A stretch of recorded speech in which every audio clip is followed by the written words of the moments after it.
দীর্ঘ প্রতীক্ষার পর নতুন এক ইতিহাসের সাক্ষী হতে যাচ্ছে বাংলাদেশ। আজ দেশের একমাত্র মেগা প্রকল্প রূপপুর পারমাণবিক বিদ্যুৎ কেন্দ্রের ফুয়েল লোডিং কার্যক্রম উদ্বোধন করা হবে।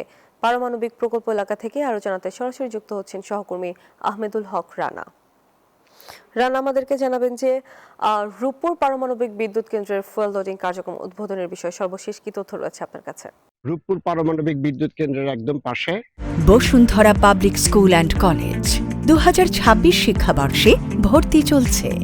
আপনারা জানেন যে কেপিআই অঞ্চল হওয়াতে এখানে নিরাপত্তা ব্যবস্থা অত্যন্ত জোরদার করা হয়েছে। আজকে এখানে প্রথম ইউনিটের জ্বালানি লোডিং হবে, অর্থাৎ ইউরেনিয়াম লোডিং হবে, এবং এটা নিয়ে প্রকল্পের ভিতরে চলছে সাজ একটা পরিবেশ।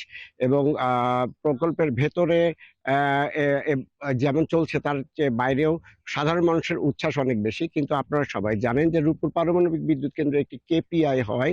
এখানে পারমাণবিক বিদ্যুৎ কেন্দ্রের গেটে বা আশেপাশে জনসমাবেশ বা জনগণের জটলা করা একেবারেই নিষিদ্ধ। নিরাপত্তার স্বার্থে আজকে পুরো রাস্তাটা খালি করে দেওয়া হচ্ছে। আমি যদি একটু প্রকল্প এলাকাটা দেখাই, আমি এখন পাশে রয়েছি।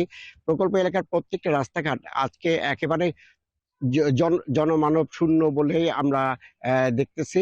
যে খুব জরুরি প্রয়োজন ছাড়া রাস্তাঘাটে কেউ চলাচল করছে না। আজকের এই বিদ্যুতের প্রথম ইউনিটের জ্বালানি ফুয়েল লোডিং এর মাধ্যমে এটা বিদ্যুৎ উৎপাদন হয়ে যাচ্ছে বলে আমরা জানতে পেরেছি। এবং বিজ্ঞান প্রযুক্তি মন্ত্রণালয় থেকে যেটা জানানো হয়েছে গণমাধ্যম কর্মীদেরকে, যে আজকে ফুয়েল লোডিং এর পরে জুলাইয়ের শেষের দিকে অথবা আগস্টের প্রথম দিক থেকে দিকে 300 মেগাওয়াট বিদ্যুৎ জাতীয় গ্রিডে সম্পৃক্ত হবে এবং এই বছরের শেষ নাগাদ প্রথম ইউনিটটি পুরোদমে কাজ চালু করবে। এর আগে প্রতিদিনই কিছু কিছু করে বিদ্যুৎ জাতীয় গ্রিডে সংযুক্ত করা হবে বলে বিজ্ঞান প্রযুক্তি বিষয়ক মন্ত্রী গণমাধ্যম কর্মীদেরকে জানিয়েছেন। আমরা সবাই জানি যে বাংলাদেশ পৃথিবীর 33তম পারমাণবিক বিদ্যুৎ কেন্দ্র স্থাপনে সক্ষম একটা দেশ, এবং এই আজকের এই কমিশনিং এর মাধ্যমে এই বিদ্যুৎ কেন্দ্রটি আইএই এর চূড়ান্ত সকল পরীক্ষা উত্তীর্ণ হয়ে তাদের বিদ্যুৎ উৎপাদনে যাচ্ছে। এটা বাংলাদেশের জন্য একটা গর্বের বিষয়। এই বিদ্যুৎ কেন্দ্র থেকে বিদ্যুৎ উৎপাদিত হলে শুধু দেশের বিদ্যুতের ঘাটতি কমবে বলে না, পাশাপাশি বিশ্ব দরবারে।